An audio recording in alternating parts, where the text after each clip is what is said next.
Ang mabuting balita ng Panginoon ayon kay San Mateo.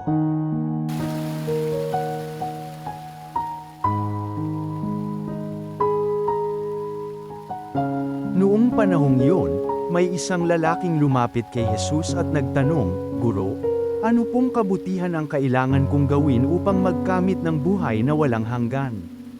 Sumagot si Jesus, "Bakit mo ako tinatanong kung ano ang mabuti? Iisa lamang ang mabuti. Kung ibig mong magkamit ng buhay, sundin mo ang mga utos." "Alin-alin po?" tanong niya.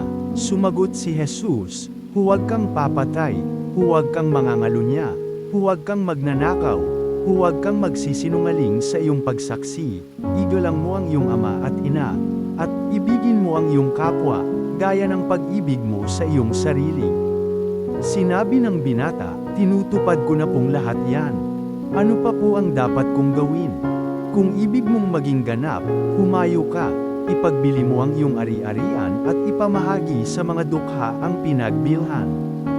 Kapag ginawa mo yan, magkakaroon ka ng kayamanan sa langit.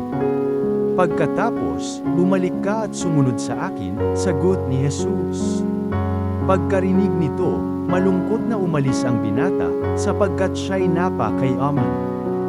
Ang mabuting balita ng Panginoon.